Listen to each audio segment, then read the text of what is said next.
keadaan ruh setelah terpisah dari badan. Al-Bara' bin Azib radhiyallahu anhu meriwayatkan, kami keluar bersama Nabi SAW untuk mengurusi jenazah seorang laki-laki dari kalangan sahabat Ansor. Lantas kami sampai di kuburan yang belum digali. Lalu Rasulullah SAW duduk, dan kami pun duduk di sekeliling beliau, seakan-akan kepala kami dihinggapi burung. Beliau SAW bersabda, mohonlah kalian perlindungan kepada Allah Subhanahu wa Ta'ala dari siksa kubur, sebanyak 2 atau 3 kali. Kemudian beliau bersabda lagi, sesungguhnya seorang hamba yang beriman, jika terpisah dari dunia dan menuju ke akhirat, niscaya dia didatangi malaikat dari langit yang wajahnya putih bagaikan mentari. Mereka membawa kain kafan dan wangian dari surga, lalu duduk di dekatnya. Selanjutnya datanglah malaikat maut dan duduk di samping kepalanya. Malaikat maut itu berkata, wahai jiwa yang baik, keluarlah menuju ampunan Allah Subhanahu wa Ta'ala dan ridhonya.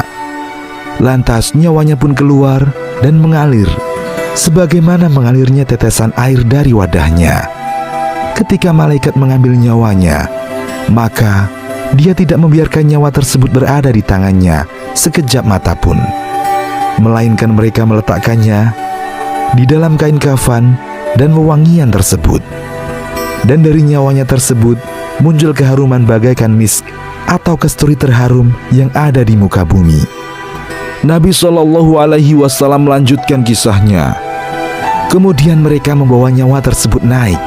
Mereka tidak melewati sekelompok malaikat, melainkan mereka berkata, ruh siapakah yang wangi ini?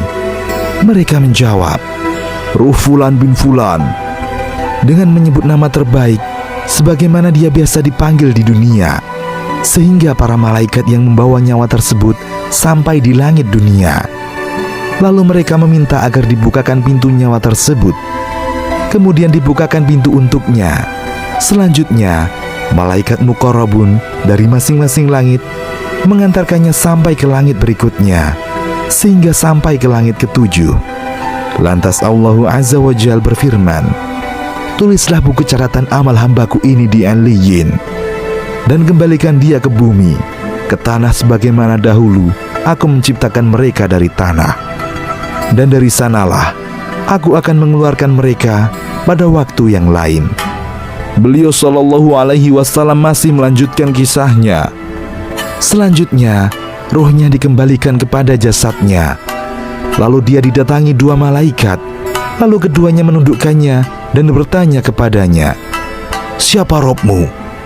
Dia menjawab, Robku adalah Allah Subhanahu wa Ta'ala. Keduanya bertanya lagi, apa agamamu? Dia menjawab, agamaku Islam.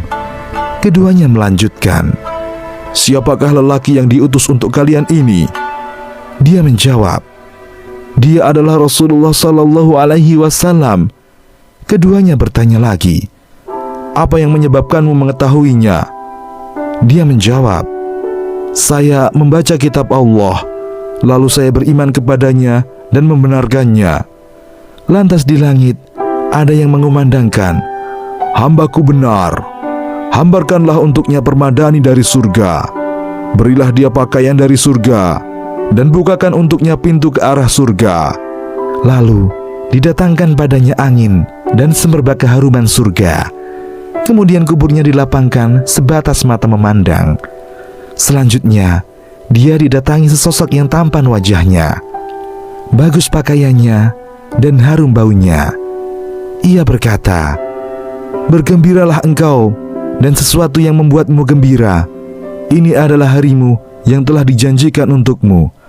Lantas dia bertanya kepadanya, kamu ini siapa? Wajahmu adalah wajah yang datang dengan kebaikan. Dia menjawab, saya adalah amal kebajikanmu. Lalu dia berkata, ya Rabbi, datangkanlah hari kiamat, sehingga saya dapat kembali pada keluargaku dan hartaku. Nabi SAW melanjutkan kisahnya, sesungguhnya hamba yang kafir apabila terpisah dari dunia dan menuju akhirat, maka turun kepadanya malaikat dari langit yang wajahnya hitam. Mereka membawa pakaian yang kasar. Lalu mereka duduk di dekatnya. Selanjutnya, malaikat maut datang hingga duduk di samping kepalanya. Lalu dia berkata, "Wahai jiwa yang buruk, keluarlah menuju murka dan kemarahan Allah Subhanahu wa Ta'ala." Lalu jiwanya terpisah-pisah di dalam jasadnya. Selanjutnya, malaikat mencabutnya sebagaimana mencabut besi yang digunakan membakar daging dari bulu domba yang basah. Lalu malaikat mengambil nyawanya.